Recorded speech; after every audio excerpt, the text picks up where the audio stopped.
In 2001, Mr. Premji established the Azim Premji Foundation, a not-for-profit organization with a vision of contributing toward the just, equitable, humane, and sustainable society.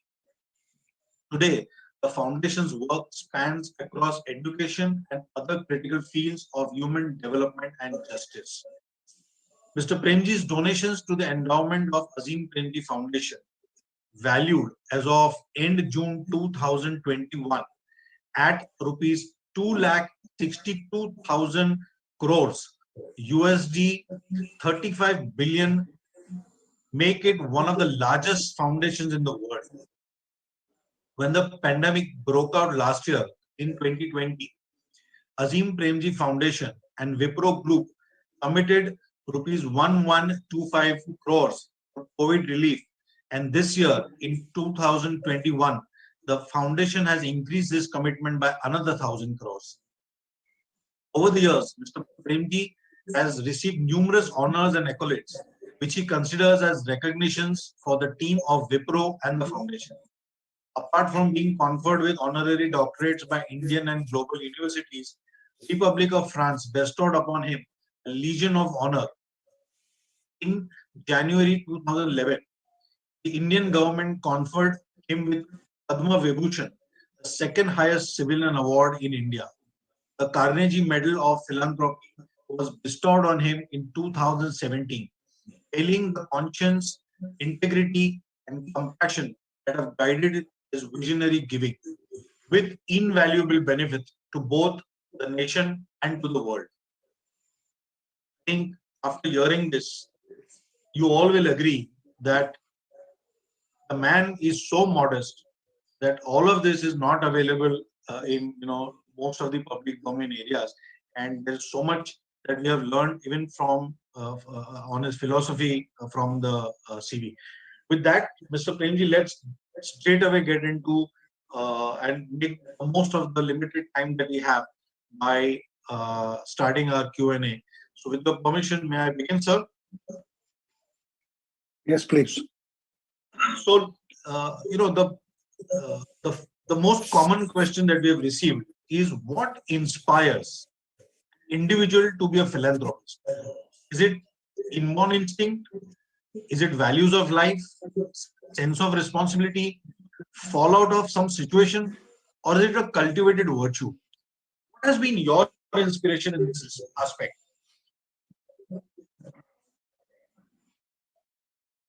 My mother set up a fully charitable orthopedic hospital for children, for cerebrally palsy children and for children with polio affliction. This was when I was very young. She ran it as chairperson for 50 years. Every day I saw her struggles, and I also saw her amazing tenacity to serve the most disadvantaged. Very clearly, my mother has been my most important inspiration. I must mention that as I grew up, I was deeply influenced by Mahatma Gandhi's idea of trusteeship of wealth, which in simple terms means that all of us must see ourselves custodians of our wealth, not as owners. So my mother and Mahatma Gandhi are two key inspirations. I must add that over the past 20 years, as our foundation and its work has grown, it is deeply inspiring to see thousands of people who work on the front line all their life with complete dedication and selflessness. This includes my colleagues in the foundation, government school teachers, and team members of hundreds of NGOs that we support. Excellent, sir. I think this is amazing to learn as your mother, and also to learn what your mother has been doing. It's a learning for us. If I may go to the next question, sir. This is regarding your recent commitment to aid during the COVID-19 crisis, and it stands as an inspiration to everyone. Can you guide us through your sense of social responsibility when you took this decision? It's actually very simple.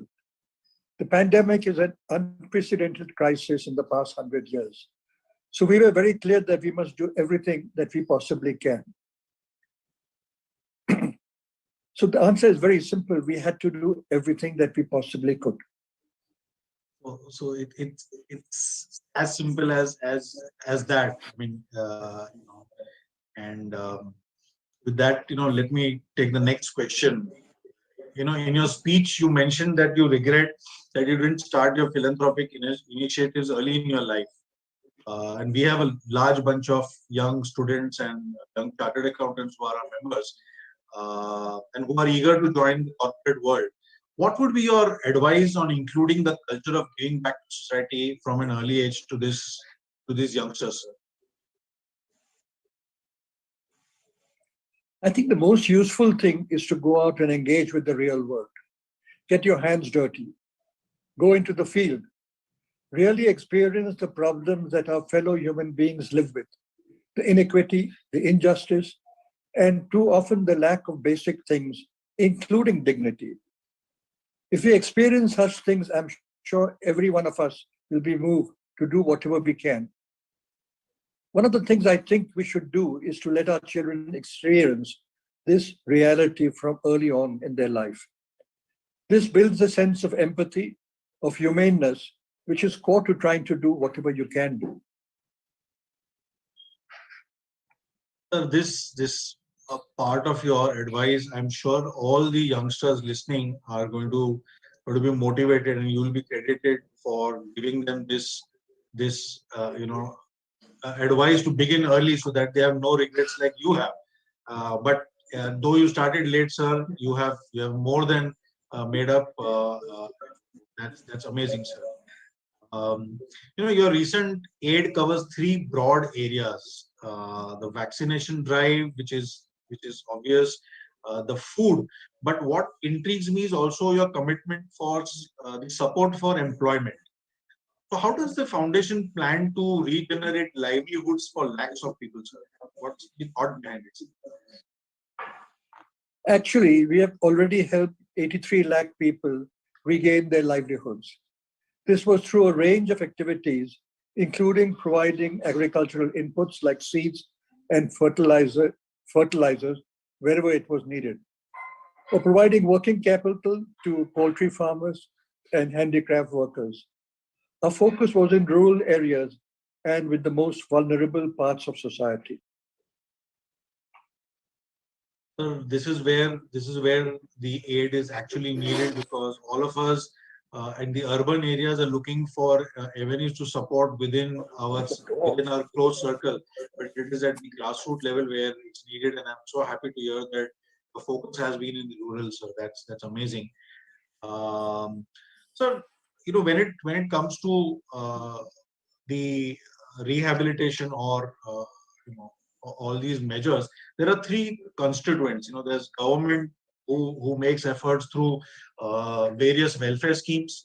There are various corporates and HNIs who, through their CSR and other means, contribute capital and at times some other benefits.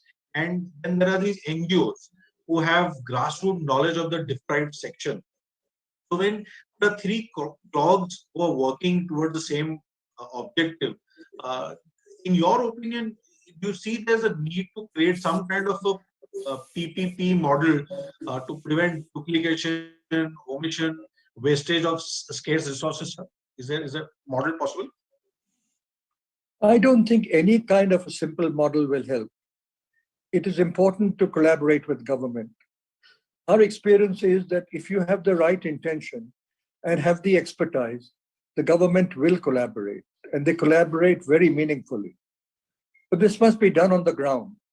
The idea that one can find some state level and things will work is unrealistic, given the way our governance is structured. Yeah, so I think the government has an intent and has the largest resource at its disposal. The kind of measures that have been announced in the recent past. The European Union itself has announced $10 trillion kind of a package. These numbers are mind-boggling. I think the collaboration with corporates and NGOs, these resources would reach the right target audience. I think that's a very well thought that you provided it. We need to collaborate with the government. So much like Bombay Chartered Accountants Society, your foundation is largely focused on education. In this pandemic, the children's education has suffered the most. It has actually gone on a back foot, both in terms of the knowledge part, as well as education and schooling is all about networking with your peers, learning social skills, learning life skills, which goes beyond just textbook. How do we get back on track post the pandemic? What are your thoughts on it, sir? A very important question. Our foundation is very significantly focused on education. As an operating organization, we are an education with significant presence in the field and running universities.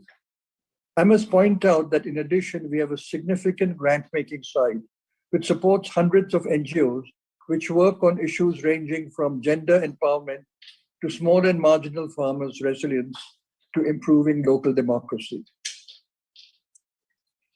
Need to do the following things.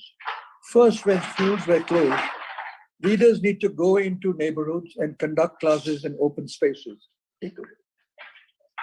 These are called mohalla classes. They carry no risk of infection, and they are the most effective ways of continuing education when the schools are closed. Second, we must get all our teachers vaccinated and then open the schools. Third, let us recognize that 1.5-year loss of schooling cannot be ignored. We need to give time for recovery of this loss of learning. And for this, we need to provide support to the teachers and re-engineer our programs as the children go forward. I think so. The worst thing that we could do is to ignore the past 1.5 years and just keep promoting children to the next class without helping them to learn what they should have learned. We can create an enormous deficit which can never be filled up otherwise.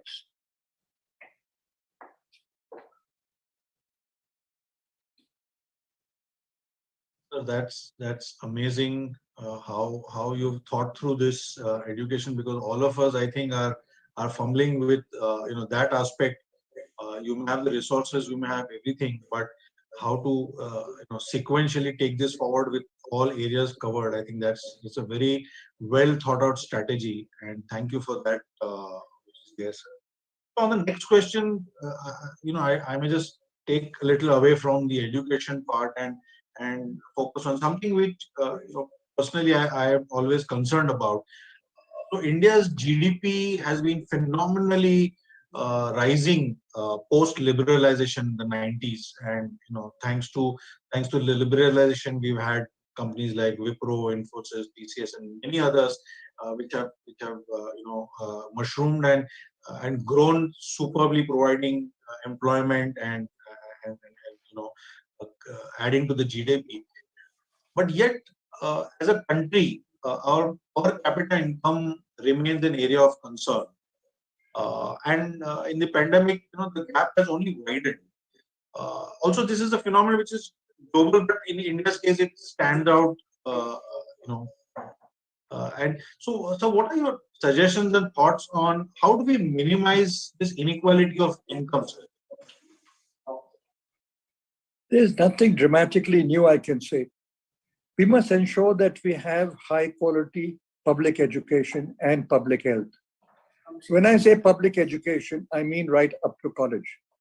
We must also have basic social security for our people. This will create conditions to foster equality, while much else will have to be done. The beneficiaries have to be the common man.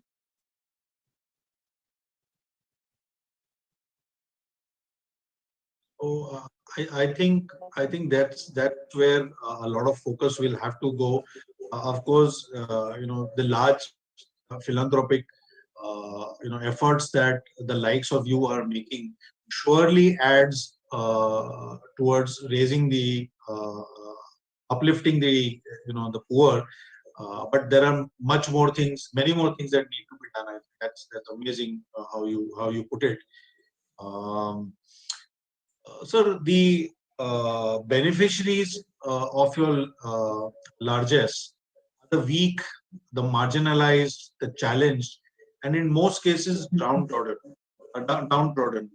Uh, you know, this comes from personal experience that when I was involved with a small charity in my young age, the visuals would impact me emotionally, and I'd get into a negative, emotion where I'd be very sad because despite the best efforts, there's so much yet to be done, and when you see how much is to be done and what suffering there is, there's a personal misery that you. So I found it very difficult to maintain my emotional detachment. But in your case, your gamut is much larger, your exposure is much larger, you are seeing much more than what any of us would see. Does this grief, misery you encounter get carried back with you? Does it affect you in any way negatively? It is not possible to maintain emotional detachment, and I don't think we should. I don't ever think it is desirable to do so also. As I said earlier, being empathetic is actually central to being human. And so being empathetic and emotional makes much good happen in this world. Please be moved by it. Yeah. So it requires great strength and character, sir, and I think that's something that we need to inculcate and imbibe in us. So moving away from philanthropy, let's take one question on the IT industry. We cannot avoid you being the doyen of the IT industry and even barrage with a lot of questions, but I've tried to encapsulate into one.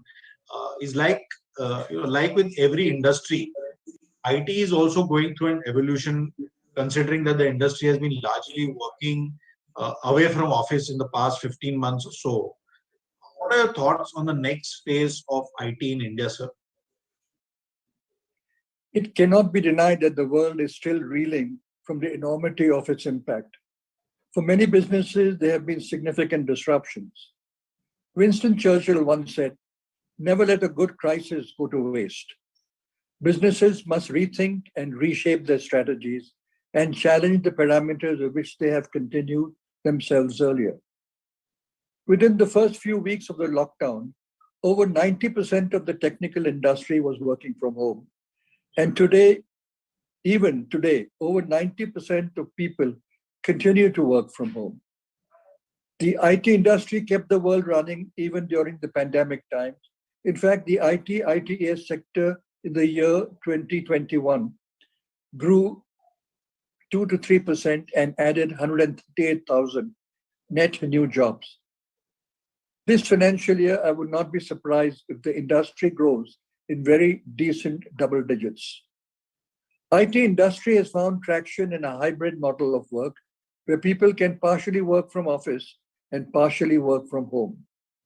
The hybrid model will have a huge competitive advantage, which will drive inclusive growth, better participation from all parts of the country, and a greater number of women who need flexibility to work from home. This is a new model. We will have to work together to figure out the optimal balance and the optimal approach so that we strengthen India as the skill hub of the world.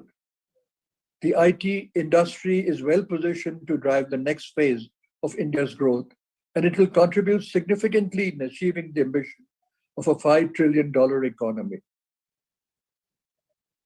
I could not agree with you more, sir, that it is the IT industry which is going to lead the rally and will be a large constituent of $5 trillion economy that we all are aspiring to achieve very soon, despite the setback we may have had in the last year or so.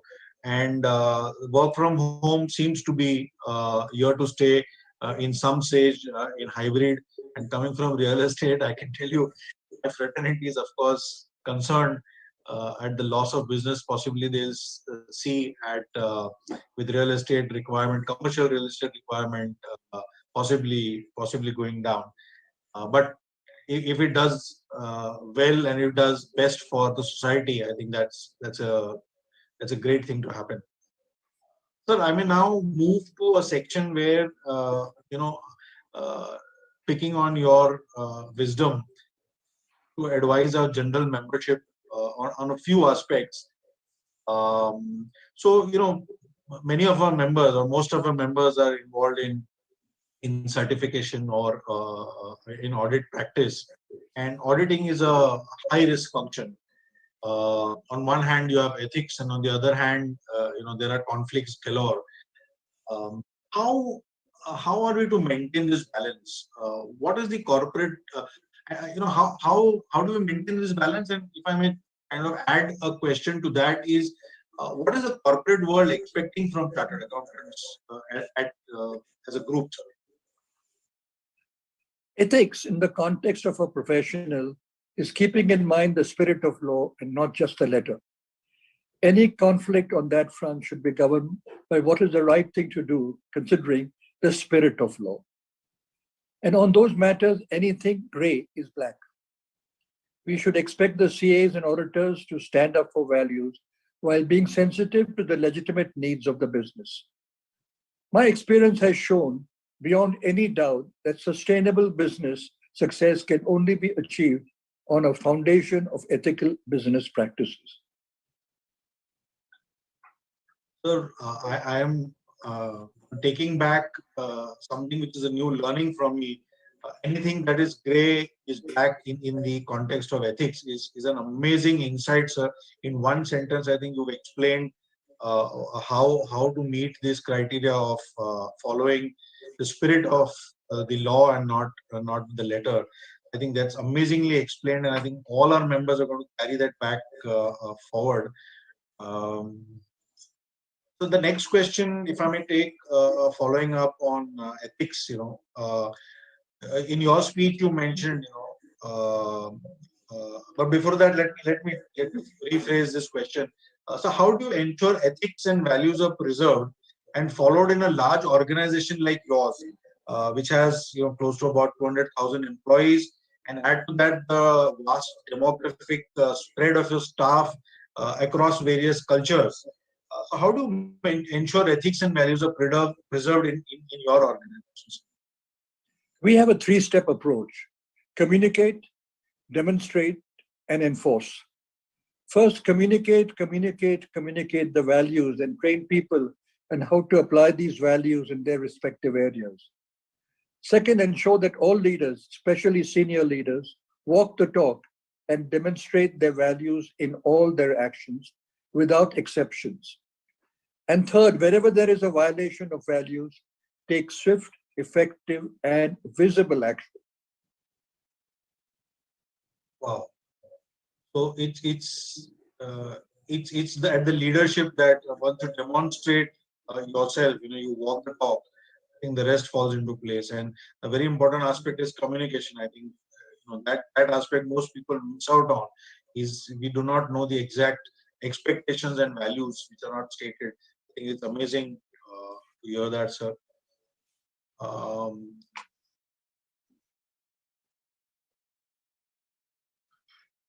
in your speech, you mentioned that you work with over 1,000 smart CAs in your organization, and many of them went on to become CEOs. How do you build talent and sustain them? We encourage a culture which is a combination of accountability combined with boundarylessness. We want our people to go beyond their job description or functional silos and learn and contribute in a collaborative manner to different aspects of the business. We repeatedly emphasize that the primary role of function is to enable business success within the boundaries set by regulation and risk limits. We identify and invest in bright talent early enough and give them responsibility before they are fully ready. This helps our youngsters to understand business drivers and take early responsibilities, which in turn build their core leadership skills.